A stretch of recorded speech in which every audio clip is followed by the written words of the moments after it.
What's good, y'all? What's the numbers TV? It's your boy Poe Rowe. Make sure you subscribe to the channel if you're not subscribed already, and like a video if you appreciate the content that Poe Rowe and What's the Numbers I provided. Today we back with another profile piece. But before we get into that, let's get into this quick video with my boy TipTopHB featuring Fat Loke. It's called The Get Back. If y'all know TipTopHB, man, been tuning with the channel for a minute.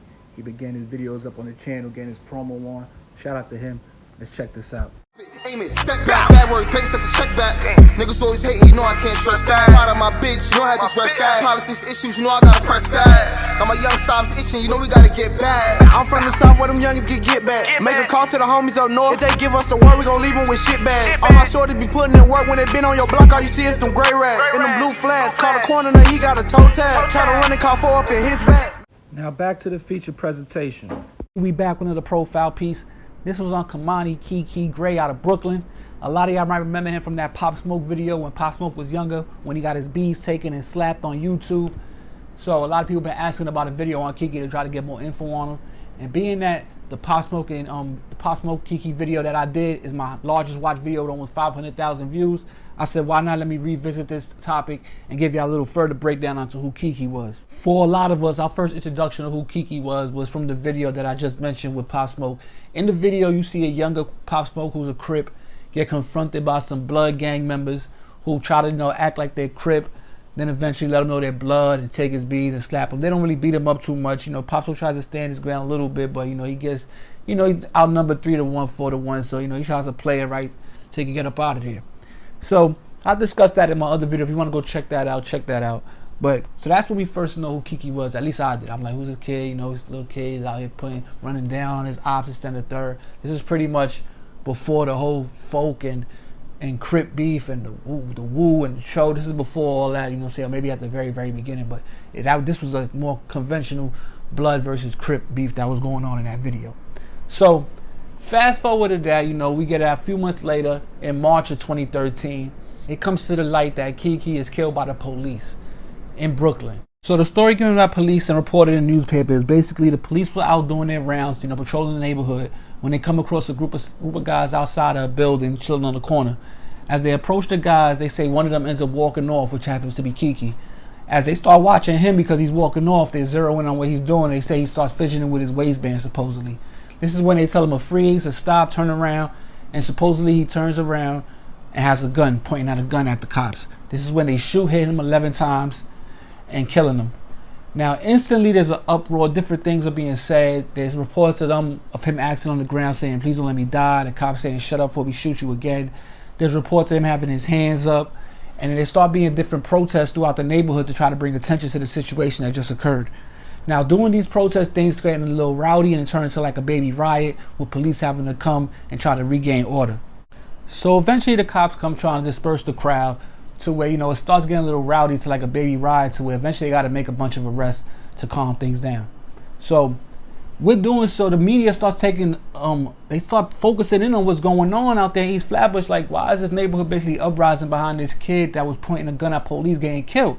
So, now that people are starting to want to know what's going on deeper, see if this was the case. So, little by little, it starts to come out that they found a gun in the scene, right? But the cops found the gun after the fact of the shooting. So the mom, she ends up filing a lawsuit against the city, try to get charges brought up against the cops, doing her detect again, private investigators to do their thing. And one of the things, they run some tests on the gun. Now, KiKi's fingerprints wasn't on the gun. His palm print wasn't on the gun, right? A gun that they're saying that they shot, that he pointed at them. Now, if it's a group of people out there, anybody could have threw that gun in the car. Something. People might have got scared. Once everything went down and threw the gun to try to get out of there, police was coming. Police could have planted the gun. You never know, right? So mind the gun. All right, let's move on from the gun. Now he got shot 3 times in the back, right? How's he getting shot in the back if he's pointing the gun at you guys? So what? Basically, he got shot in his arm and spun around, and I kept shooting him.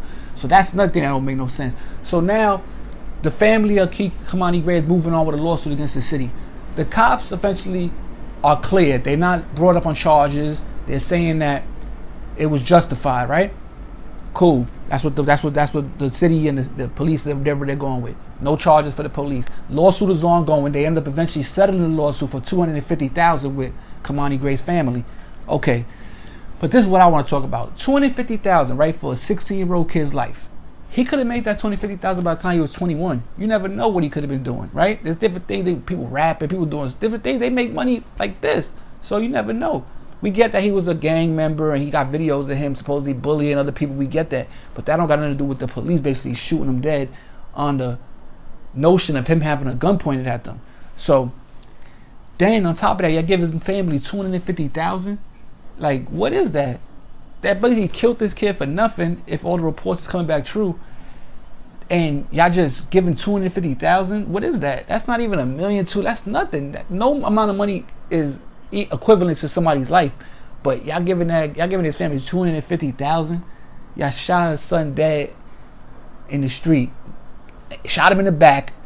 A gun that y'all saying is his that don't got no prints. He didn't have no gloves on when he died. So how is his prints not on that gun? And y'all giving her $250,000. But I don't want to start rambling on that because, you know, that's a different, but whatever. But just be careful out there, man, because if you in these streets, if you in the cities, if you a younger kid, be careful. Be careful how you move because they'll kill you. You understand what I'm saying?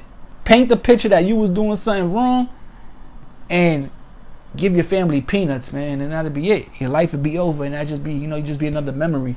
So, you know, be careful out there when y'all moving around, if y'all running around. If y'all in big crowds, just know how to move and don't make the same mistake over and over. You know, learn from the past mistakes so you don't got to make it the next time.